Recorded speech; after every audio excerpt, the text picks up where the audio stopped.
함께 하나님의 말씀 출애굽기 15장 22절부터 26절에 있는 말씀을 함께 읽도록 하겠습니다.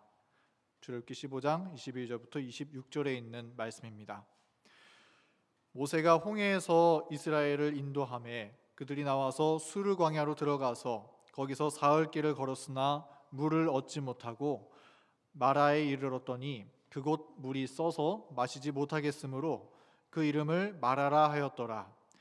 백성이 모세에게 원망하여 이르되 우리가 무엇을 마실까 하매 모세가 여호와께 부르짖었더니 여호와께서 그에게 한 나무를 가리키시니 그가 물에 던지니 물이 달게 되었더라. 거기서 여호와께서 그들을 위하여 법도와 율례를 정하시고 그들을 시험하실세. 26절에 있는 말씀을 다 함께 읽겠습니다. 이르시되 너희가 너희 하나님 나 여호와의 말을 들어 순종하고 내가 보기에 의를 행하며 내 계명에 귀를 기울이며 내 모든 규례를 지키면 내가 애굽 사람에게 내린 모든 질병 중 하나도 너희에게 내리지 아니하리니 나는 너희를 치료하는 여호와임이라. 아멘. 네, 여러분 안녕하십니까? 네, 정말 오랜만에 단 위에 서서 인사를 드리는 것 같습니다. 제가 아이를 출산하느라고 12월 한 초쯤이었는지 중순쯤이었는지 그때 마지막으로 설교를 하고 이제 처음으로 올해 단위에 서서 이렇게 말씀을 여러분들과 함께 나누게 되는 기회를 얻게 되었습니다. 그리고 저는 지난주에 사경회를 다녀왔습니다. 여기 보니까 교회 이름이 저기 컨테이너에 가려져서 보이지 않는데 제가 배정받아서 다녀왔었던 교회는 대관령 교회라는 교회입니다. 대관령 여러분들 잘 아시죠? 양떼목장 있는 그 대관령 교회에 갔는데 저렇게 교회 건물이 있고 그날따라 유독 눈이 많이 왔습니다. 그래서 평소에 이 교회에 한 10명 정도 모여서 같이 예배를 드린다고 하는데 근데 눈이 많이 와서 또 성도님들이 또 많이 오지 못했었던 그런 날이었는데요. 그런데 그렇게 사람이 많지 않음에도 불구하고 이 교회는 한 평신도 지도자 부부가 섬기는 교회더라고요. 그래서 이 평신도 지도자분께서 준비한 교과 공부를 이제 인도해 주시는데 저는 정말 깜짝 놀랐습니다. 정말 많은 감동을 받았고 어떻게 이렇게 꼼꼼하고 체계적으로 깊은 이해를 가지고 준비를 해서 이 말씀을 전해 주시는가 하는 것을 보면서 교회를 섬기는, 교회를 사랑하는 이분도 이제 신학을 공부하시긴 하셨지만 개인 직장을 가지고 있으면서 안식일에 교회를 섬기시는 거잖아요. 말씀도 설교도 하시고 교회를 사랑하는 한 사람이 얼마나 큰 영향력을 미칠 수 있는가에 대해서 다시 한번 또 생각을 하게 되었었던 시간을 보내고 왔습니다. 우리 한 사람이 하나님께 헌신할 때 얼마나 하나님께서 기뻐하시는 일들을 할 수 있는지, 우리 2024년 한 해 동안 우리 교문교회도 한 사람 한 사람이 하나님의 부르심에 응답하여서 주님의 몸된 교회를 섬기고 하나님의 말씀에 순종할 때 주님께서 이 교회에 또한 놀라운 성령의 역사를 일으켜 주실 줄을 믿습니다. 오늘은 쓴 물을 단 물로 바꿔주시는 이라는 제목으로 말씀의 은혜를 나누도록 하겠습니다. 그리고 오늘부터 제가 설교를 배정받아 맡을 때마다 이 출애굽기 그리고 또 민수기에 있는 말씀 가운데 이스라엘 백성들이 이 출애굽한 다음부터 이 가나안에 들어가기까지의 과정들을 한 사건마다를 정리해서 함께 말씀을 은혜를 나누고자 합니다. 이스라엘 백성들이 먼저 오늘은 간략하게 계론에 대해서 좀 말씀을 드리려고 하는데요. 이스라엘 백성들이 애굽에서 나와서 가나안에 들어가기까지의 여정은 대략 이렇습니다. 그리고 이러한 과정들이 다 우리의 신앙생활에 적용되어 봤을 때 표상되는 의미들이 있습니다. 첫 번째로 이스라엘 백성들이 오랜 시간 동안에 애굽에서 종살이를 했었죠. 애굽은 무엇을 상징합니까? 네, 화면에 잘 보이고 우리가 잘 아는 것처럼 우리 세상을 우리가 살아가는 이 땅, 이 세상을 상징하는 것이죠. 그리고 하나님께서 기이하신 섭리로 모세를 부르시고 또 모세를 통하여서 이스라엘 백성들을 애굽에서 출애굽 시켜주셨습니다. 이 출애굽은 무슨 의미인가요? 우리 고린도전서 10장의 말씀을 봐도 이 말씀은 침례를 의미하는 것이고, 또 예수 그리스도를 개인의 구주로 영접하는 거듭남의 경험을 의미하는 것이 이 출애굽의 경험이라고 할 수 있습니다. 그리고 출애굽한 이후에 이스라엘 백성들이 바로 가나안으로 들어가는 것이 아니라 어디로, 어떤 생활을 하게 되었었죠? 이스라엘 백성들은 광야 생활을 하게 되었었죠. 이 광야 생활은 그리스도인으로서의 믿음의 삶을 상징하는 것이죠. 그리고 이 광야 생활이 모두 마치게 되었을 때 이스라엘 백성들은 그 40년 이후에 가나안에 들어가게 되었는데, 가나안을 상징하는 것이 무엇입니까?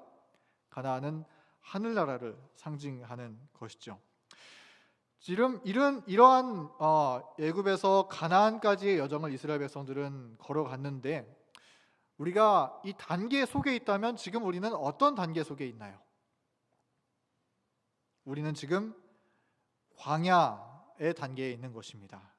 우리 모두는 광야살이를 하고 있는 중이죠. 그래서 하늘 가나안에 들어가기까지 이 광야에서 중요한 믿음의 교훈을 배우고 훈련하는 시간을 우리는 보내고 있는 것입니다. 우리가 한 가지 생각해 볼 것은 이것입니다. 우리가 이 과정을 보면 하나님께서 이스라엘 백성들을 인도하실 때 출애굽한 이후에 바로 가나안으로 인도해 주셨으면 좋았을 텐데, 그렇게 하면은 그렇게 오랜 세월이 걸리지는 않거든요.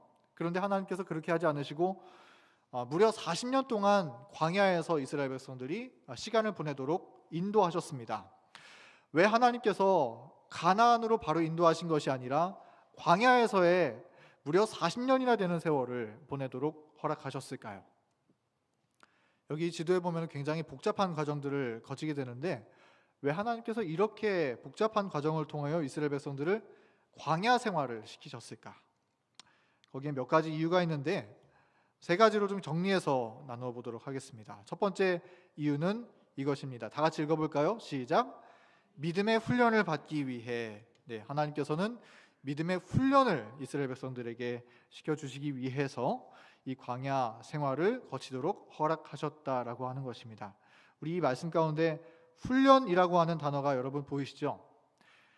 이스라엘 백성들이 가나안에 바로 들어가기 전에 반드시 해야 되는 것은 믿음의 훈련을 통해서 그들의 성품을 준비하는 일이었습니다. 그래서 그들이 가나안에 들어간 이후에도 그들이 광야에서 배웠었던 하나님의 율법과 믿음을 가지고 신실하게 가나안에서도 그것을 활용하고 굳게 지키며 살아갈 수 있도록 그러한 믿음과 성품을 준비하는 과정을 그들은 광야에서 훈련하게 되었었던 것이죠. 그리고 그 훈련은 어떤 훈련인가? 다음 부조화 선지자 294페이지에는 이렇게 말합니다. 우리 주께서는 우리의 길에 위험이 전혀 없다고는 말씀하지 않으신다. 주께서는 그분의 백성을 죄악 세상에서 데려가시겠다고 제의하지 않으시고 우리에게 결코 실패함이 없는 피난처를 가리켜 주신다. 이 가나안이 하늘나라를 상징한다고 해서 이스라엘 백성들이 가나안에 들어갈 때 거기에는 아무런 시험이 없었습니까? 많은 시험들이 있었죠.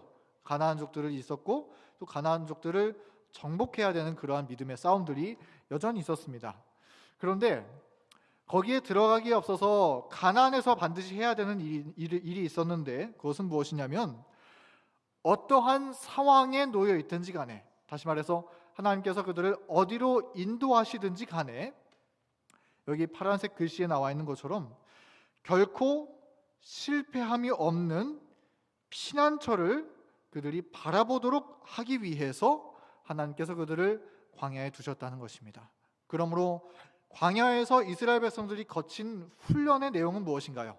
그것은 어떠한 상황 속에서도 어린 양이 어디로 인도하든지 우리의 살아계신 도움 되시는 피난처 예수 그리스도를 바라보게 하는 훈련을 그들은 이 광야에서 거치게 되었다라고 하는 것이죠. 물론 이스라엘 백성들은 광야에서 수많은 실패를 경험했습니다. 그들은 불평했었고요. 그리고 또 하나님을 원망하기도 했었고요. 또 주님을 불신하기도 했었고, 수많은 경우 그들은 그들의 마음을 굳게 하고 완고하게 하는 죄를 범했습니다. 그리고 주님의 은혜에 대해서 감사하지 않았고, 또 주님께서 베풀어 주신 은혜에 대해서 수많은 경우 잊어버렸고, 또 우상 숭배에 빠졌고 음행과 또 무질서와 애굽의 습성과 또 이게 팔랑귀라고 제가 적었는데 이스라엘 백성들이 팔랑귀에 썼던 적이 있었나요?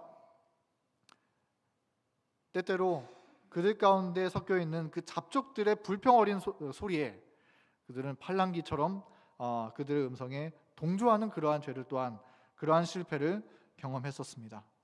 물론 그러한 실패가 때때로 있을 수 있습니다. 그러나 그러한 실패를 통해서 하나님께서 가르쳐 주기를 원하셨던 것은 가나안에서는 이러한 문제가 반복되지 않도록 한 번 한 번의 경험과 한 번 한 번의 실패를 믿음으로 정복하게 하는 것이 주님의 또한 목적이었었다라고 하는 것이죠. 우리 두 번째 목적은 다음과 같습니다. 우리 한번 읽어보도록 할까요? 시작. 애굽에서의 찌꺼기를 제거하기 위해서.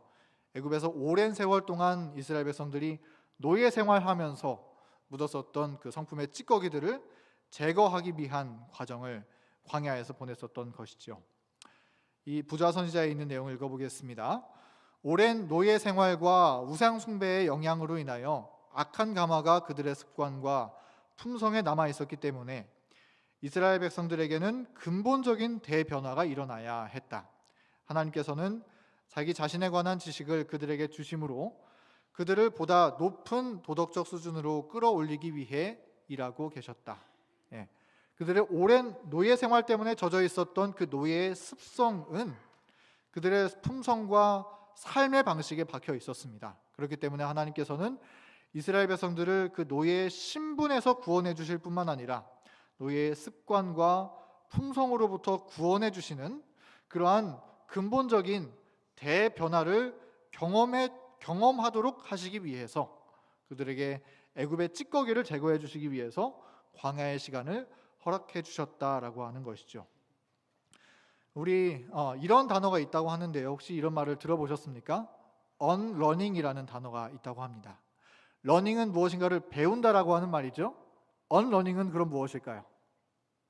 내가 이전에 습득했었던 것들, 이전에 배워왔었던 것들을 의도적으로 잊어버리는 것입니다. 옛날의 습관과 옛날의 생활 방식들을 잃어버리는 것이 unlearning이라고 해요. 왜 잊어버리냐면은 새로운 습관과 새로운 사고방식과 새로운 생각을 받아들이기 위해서 옛날 것들을 벗어버린다라고 하는 것이 unlearning이라고 하는 단어의 뜻입니다. 그리고 이러한 unlearning의 과정에는 또한 시간이 필요하죠. 우리에게도 또한 이러한 믿음의 시간들을 보내는데 시간이 필요할 것입니다. 그러나 우리가 예수 그리스도를 바라보는 가운데 우리의 옛 습관을 벗어버리고 또한 새 사람을 입는 그러한 믿음의 경험을 우리는 나아가야 할 것입니다. 그리고 세 번째는 다음과 같은데요. 이 세 번째 있는 내용을 읽어볼까요? 시작. 마지막 시대를 위한 우리들의 유익을 위해서. 하나님께서 이스라엘 백성들에게 이 40년 동안이나 되는 광야 생활을 경험하도록 인도하셨던 이유 중에 정말 중요한 이유가 있는데 그것은 무엇이냐면 바로 그것은 마지막 시대를 살고 있는 우리들의 유익을 위한 말씀이라는 것입니다. 여기 아래에 있는 파란색 글씨를 한번 제가 읽어보도록 하겠습니다. 하나님께서는 이 시대에 사는 그분의 백성이 겸손한 마음과 온순한 정신으로 고대 이스라엘이 겪은 시련들을 자세히 살펴서 하늘 가나안을 위해 준비하는 일에 교훈을 받게 되기를 원하고 계신다. 이 마지막 시대를 사는 우리들을 위한 기별들이 이 말씀 가운데 담겨져 있었다는 것이죠. 그래서 고린도전서 10장 11절 말씀에는 다음과 같이 이야기를 하고 있습니다. 그들에게 일어난 이런 일은 본보기가 되고 이 개역 한글판에 보면 거울이 되고 또한 말세를 만난 우리를 깨우치기 위하여 기록되었느니라. 이 출애굽기와 또 민수기에 있는 이 말씀들을 종교개혁자들은 읽지 않았을까요? 또 사도들은 읽지 않았겠습니까? 우리의 믿음의 선조들은 모두 이 말씀을 읽고 또 감동받고 그들의 삶에 적용하며 살았습니다. 그런데 우리 이 고린도전서의 말씀을 보니까 이 광야 이스라엘 백성들이 광야에서 겪었었던 이 경험은 특별히 누구를 위한 말씀이라고 이야기를 하고 있죠? 말세를 당한 우리를 깨우치기 위해서 기록되었다라고 하는 것이죠. 그러므로 이 말씀 가운데는 우리의 믿음의 생활과 또 믿음의 교훈들이 담겨져 있는데, 특별히 마지막 시대를 살기 위하여서 우리가 갖추고 준비되어야 되는 믿음이 이 말씀 가운데 충분한 교훈으로 들어있는 것입니다. 우리가 이번 기회 동안에 이 이스라엘 백성들이 출애굽한 이후에 가나안에 들어가기까지 이 여정을 하나씩 살펴보는 가운데, 이러한 하나님께서 특별히 우리들을 위해서 예비하신 주님의 기별들을 발견하고 우리의 삶에 흡수하고 또 살아나가는 순종하는 삶으로 녹여나가게 되기를 우리 간절히 소원합니다. 네, 이제 오늘 본문으로 다시 돌아가서 오늘은 첫 번째 이 쓴물을 단물로 변하게 하신 하나님에 대해서 우리가 이야기를 나누도록 하겠습니다. 우리가 잘 아는 마라의 쓴물에 대한 이야기인데요, 왜 하나님께서 이스라엘 백성들을 마라의 쓴물로 인도하셨는가에 대해서 우리 한번 생각해 보도록 하겠습니다. 다시금 출애굽기 15장 22절부터 24절에 있는 말씀을 읽어보도록 하겠습니다. 모세가 홍해에서 이스라엘을 인도하매 그들이 나와서 수르 광야로 들어가서 거기서 사흘 길을 걸었으나 물을 얻지 못하고 마라에 이르렀더니 그곳 물이 써서 마시지 못하겠으므로 그 이름을 마라라 하였더라.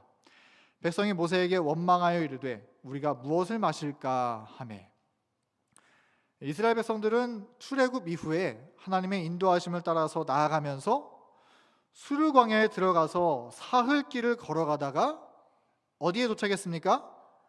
마라라고 하는 곳에 도착했다고 성경은 말합니다. 그런데 한번 생각해 볼 것은, 이스라엘 백성들은 어떤 방법으로 하나님의 인도하심을 따라갔었습니까? 하나님을 따라가는데 뭘 따라갔죠?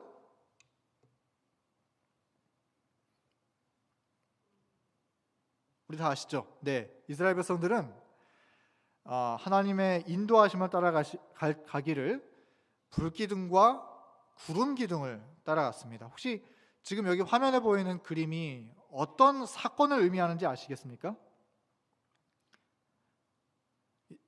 이 재림교인 화가가 그린 일러스트인데요, 제가 이분의 시리즈를 좋아합니다. 되게 한 그림마다 의미들이 녹아져 있어요. 이 그림은 앞에 지금 바다가 있죠? 바다가 보이시죠?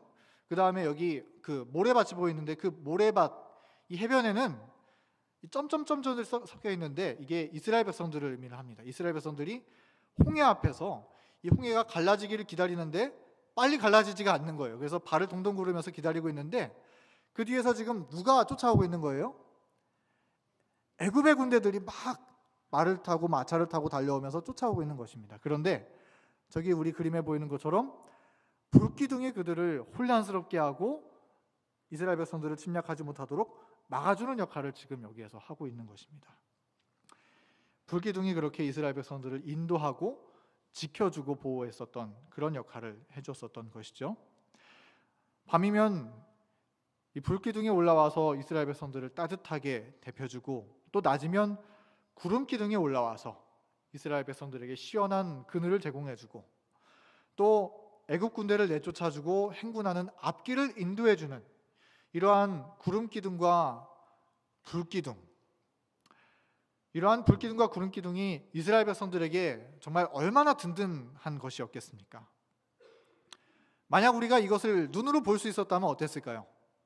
그냥 눈에 보이기만 해도 신기했을 텐데, 이게 우리를 보호해주고 인도해주는 것입니다. 이스라엘 백성들은 정말 많이 이 불기둥과 구름기둥을 의지하며 따라갔을 것입니다. 그런데 이 불기둥과 구름기둥이 이스라엘 백성들을 인도하면서 가장 처음으로 인도했었던 장소가 어디였는지 여러분 아시나요? 가장 처음으로 출애굽한 이후에 가장 처음으로 인도했었던 곳은 우리가 오늘 말씀을 나누는 주제인 이 마라의 쓴물로 인도했었다라고 하는 것입니다. 이 든든한 불기둥과 구름기둥의 인도를 계속해서 한 발짝 한 발짝 따라가고 있는데, 지치도록 사흘길 동안 물 마시지 못하고 계속해서 따라가고 있었는데 딱 멈춘 곳이 어디예요? 마라의 쓴물에 멈춰섰다는 것입니다. 여러분, 마라가 어떤 곳인지 잘 아시죠? 물이 써서 사람들이 도무지 먹을 수 없는 쓴물이 있는 곳, 그곳이 마라였습니다. 그런데 하나님께서 이 이스라엘을 애굽에서 꺼내주셔서 처음으로 인도해 주신 것이 바로 이 쓴물이 있는 마라였다는 것입니다. 이때 어떤 사람이 가장 당황했을까요? 네, 모세가 너무나 당황했을 것입니다. 왜냐하면 모세는 이 마라의 쓴물이 어느 곳에 있는지 너무나 잘 알고 있었기 때문이죠. 안 그래도 이스라엘 백성들이 사흘간 마시지 못했는데 자꾸 이 불기둥과 구름기둥이 이상한 방향으로 가는 거예요. 절로 가면 안 되는데.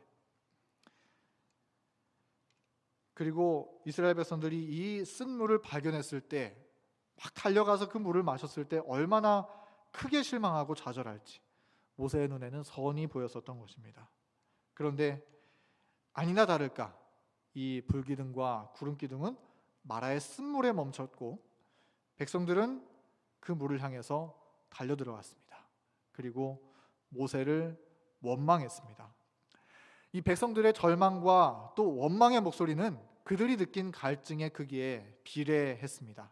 백성들은 모세의 멱살을 잡고 또 욕을 하고 우리를 죽게 하려느냐고 소리쳤을지 모르겠습니다. 그야말로 아비규환의 상황이 펼쳐지게 되었었던 것이죠. 여러분은 인생을 살아오시면서 분명히 하나님께서 인도하신 길이라고 확신했는데 막상 다다른 곳이 쓴물 같았었던 그런 경험 혹시 해보셨나요? 하나님이 인도하셨다라고 확신하고 따라갔는데 막상 가보니까 쓴물 같은 느낌을 받는 거예요. 그런 경험 혹시 여러분 해보셨습니까? 네, 우리 모두 그런 경험이 있을 것입니다. 이게 사진이 있는데요. 다른 사람이 아니라 제 사진입니다. 조금 한 10년쯤 전에 찍었었던 사진입니다. 어떤 사진 같나요? 제가 플룻 전공할 때 프로필 사진 찍으려고 찍었었던 사진이고 또 옆에 있는 사진은 저희 담당해 주시는 김은경 교수님, 제가 존경하는 교수님이시고 그리고 졸업 연주회 할 때 찍었었던 사진이 저기에 있습니다. 제가 이 플룻을 복수 전공을 하게 된 데는 상당히 좀 여러 가지의 사연들이 있는데 여기에서 다 말씀을 드릴 수 없는 여러 가지 사연들이 또한 있습니다만 저는 이 플룻을 복수 전공을 할 때 사실은 조금은 도피의 마음으로 전공을 선택을 하게 되었습니다. 왜냐하면 이제 진지하게 목회에 대해서 생각을 해보게 되다 보니까 제가 이 일은 도무지 할 수 없겠다는 생각이 들더라고요. 그래서 조금 다른 길을 찾기 위해서 그나마 찾았었던 것이 이제 음악을 찾아서 플룻을 전공하게 되었었던 것인데요. 그런데 이 플룻을 전공하게 되는 과정이 참 하나님께서 인도하셨다라고 생각이 들 만한 그런 과정이었습니다. 왜냐하면은 그 이전까지는 음악학과에서 복수 전공을 받지를 않았었습니다. 지금은 많은 사람들이 또 삼육대학교에 보면 음악학과에 가서 복수 전공을 하기도 하고 그런 경험이 있는데 이전까지는 제가 전공을 하기 전까지는 이런 과정이 없었었습니다. 근데 딱 제가 2학년이 되었을 때 이 음악학과에 복수 전공을 할 수 있는 길이 열리게 되었고 거기에 지원해서 마침 또 오디션에서 합격이 되어서 복수 전공을 시작할 수 있게 되었습니다. 하나님의 인도하심이라고 제 마음 가운데는 또 생각하고 확신을 갖게 되었고 또 열심히 하게 되었습니다. 하나님의 이름을 걸고 정말 열심히 연습에 매진하게 되었습니다. 그런데 하나님께서 저를 인도하셨다라고 생각하고 이렇게 음악학과 생활을 하는데 실력은 올라가고 재밌게 생활을 하는데 제 마음은 어떠냐면 계속 곤고한 거예요. 어떻게 해야 될지를 모르겠는 것입니다. 그래서 그런 어려움을 갖고 지내고 있었는데 저에게는 그것이 쓴물과 같은 경험이었었던 것 같습니다.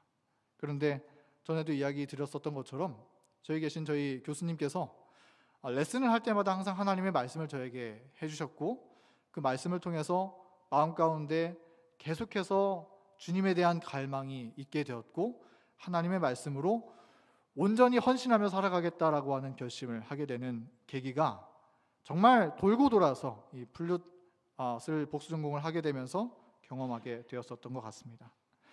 우리는 때때로 이런 경험을 하게 되는 것 같습니다. 하나님께서 분명히 이 길이 맞고 또 이 길로 인도하셨다라고 확신하고 따라가는데 이게 뭐야 하는 경험을 또한 느끼게 되는 것이죠. 쓴물처럼 우리에게 다가오는 일들이 있는 것입니다. 왜 하나님께서는 이 이스라엘 백성들을 단물이 아닌 쓴물로 인도하셨을까요? 왜 하나님께서 마라의 쓴물로 인도하셨을까요? 하나님의 목적이 무엇이었을까? 우리는 그러한 하나님의 목적을 출애굽기 15장 25절부터 26절에 이어지는 말씀을 통해서 발견할 수 있습니다.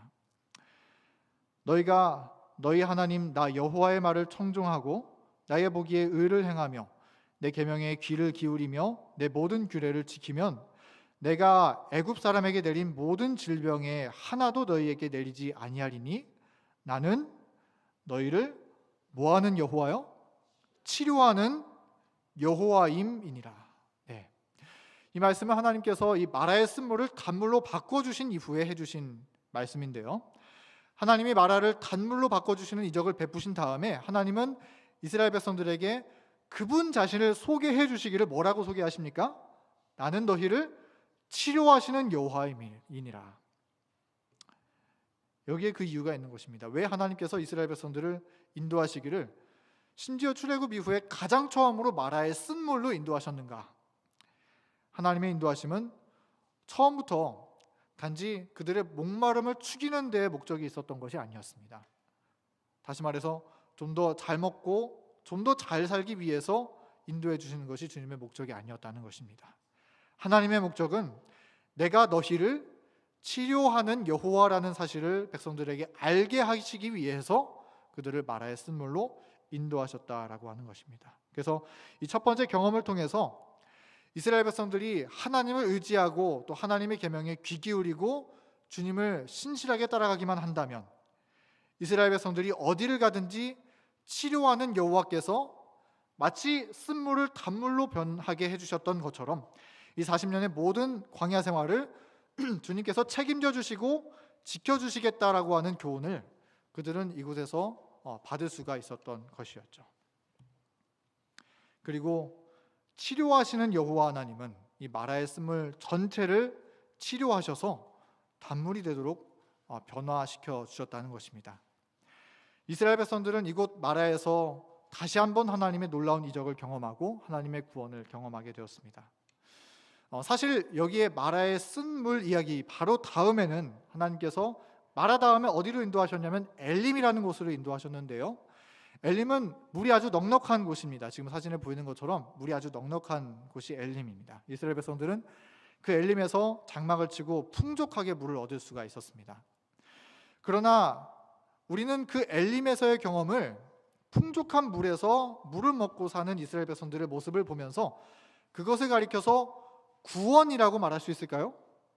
우리는 구원이란 하나님의 은혜라고 표현할 수 있지만 구원이라는 표현을 여기에 쓰지는 않습니다. 단지 하나님께서 우리를 잘 지켜 보호하여 주셔서 언제든지 아프지 않게 해주시고 또 잘 지내고 부족한 것 없이 지내는 그런 은혜를 누리는 것, 물론 중요하고 너무나 감사한 일이지만 하나님께서는 그러한 은혜를 경험하기에 앞서서 먼저 우리에게 경험하게 해주시고 싶은 일이 있는데 그것은 무엇이냐면 쓴 물을 단물로 변하게 하시는 구원을 우리에게 경험하게 해주시기를 원하신다라고 하는 사실입니다. 그렇기 때문에 때때로 하나님은 우리의 인생을 풍족한 엘림이 아니라 부족한 마라로 인도하시는 것이죠. 우리는 그러한 하나님의 인도하심을 이해할 수 없지만 그러나 하나님의 목적은 정확합니다. 우리를 구원하시고 우리를 만나시기 위한 것이 주님의 목적이다라고 하는 사실을 우리는 기억해야 할 것입니다. 요한복음 4장 13절부터 14절의 말씀 가운데 예수님께서 또한 이렇게 말씀하셨습니다. 우리 다 같이 한번 이 말씀을 읽어볼까요?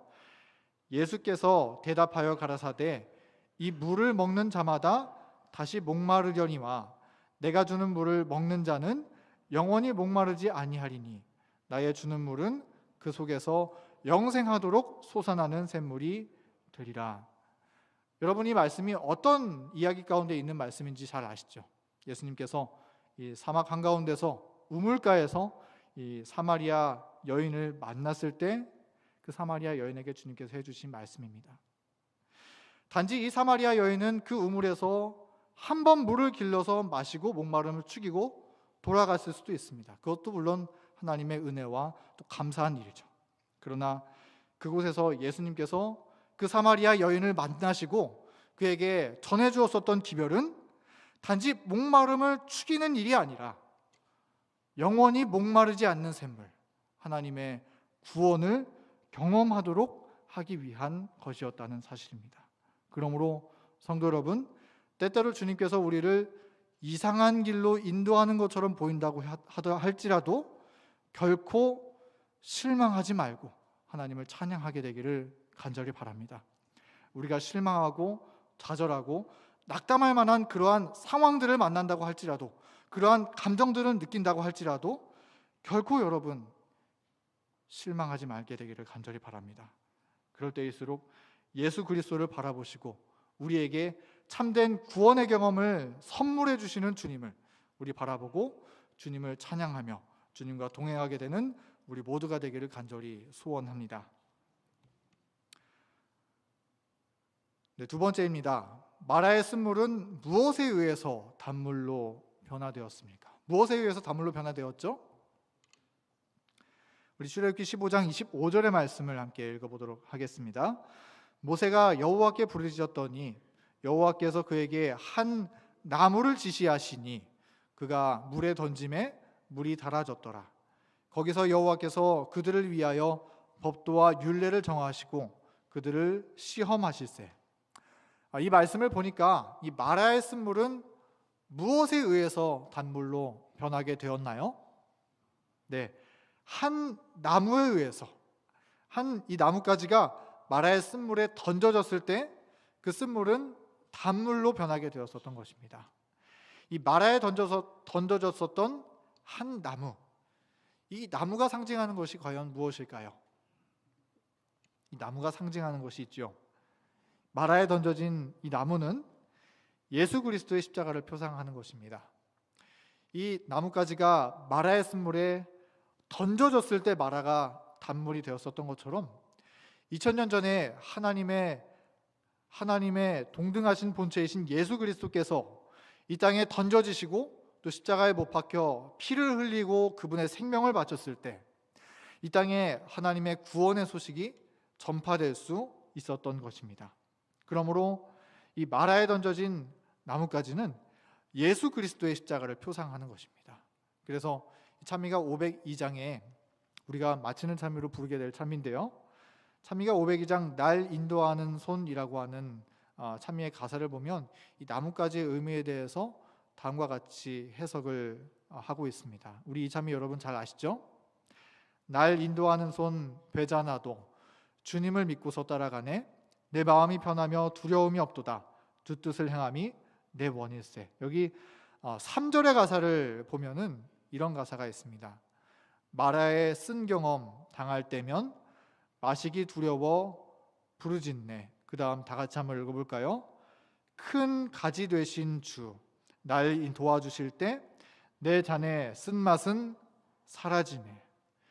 큰 가지 되신 주. 마라에 던져진 나뭇가지가 무엇을 표상한다고요? 큰 가지 되신 우리 주님 예수 그리스도를 표상한다라고 하는 것입니다. 그러므로 성도 여러분, 우리가 오늘 이 사실을 꼭 기억했으면 좋겠습니다. 여러분의 인생에 혹 마라의 쓴물을 만나는 그와 같은 경험을 하고 계시는 분 혹시 계신가요? 그리고 그러한 쓴물과 같은 우리의 인생을 여러분 변화시키기를 갈망하고 계십니까? 요새 갈망이라는 단어가 제 마음속에 정말 많이 와닿더라고요. 저희 아기를 키우면서 저희 아기가 참 착한 것 같습니다. 배고플 때 아니면 잘 울질 않아요. 너무나 감사한데, 근데 한번 배고프면은 울면 안아주고 뭐하고 다른 거 보이지 않습니다. 모든 아기들이 다 그렇죠. 얼마나 엄마의 젖을 찾는지 정말 간절한 마음으로 그렇게 먹을 것을 찾잖아요. 여러분, 우리의 인생이 때때로 이 쓰라린 그러한 경험 가운데 놓여져 있다고 생각될 때 여러분 그것을 변화시키기를 그 어린아이가 갈망하는 것처럼 갈망하고 계십니까? 그러한 갈망이 우리 마음속에 있다면 우리의 방법은 오직 단 하나밖에 없음을 우리가 이 시간 꼭 기억했으면 좋겠습니다. 우리의 삶을 단물이 되게 하실 수 있는 유일한 방법은 치료하시는 여호와 예수 그리스도를 만나는 것임을 우리 결코 잊지 않게 되기를 간절히 바랍니다. 쓴물이 단물이 되는 경험은 다른 그 어떤 방법에 의해서 이루어지지 않습니다. 내 힘으로 할 수 있는 그 어떤 노력을 다한다 할지라도, 혹은 세상에 나와 있는 행복에 대한, 긍정에 대한 모든 책들을 전부 다 독파하고 또 그 원리들을 해석하고 이해한다 할지라도, 그런 것들은 우리의 인생을 단물로 변화시키기에 충분하지 않는 것입니다. 단지 일시적인 경험에 불과할 뿐이죠. 아니면 우리를 괴롭히고 있는 그런 쓰러린 문제가 지나가고 시간이 지나서 해결된다 할지라도 우리 마음속에 있는 쓴물은 여전히 우리 속에 머물러서 우리를 괴롭히고 있는 것입니다.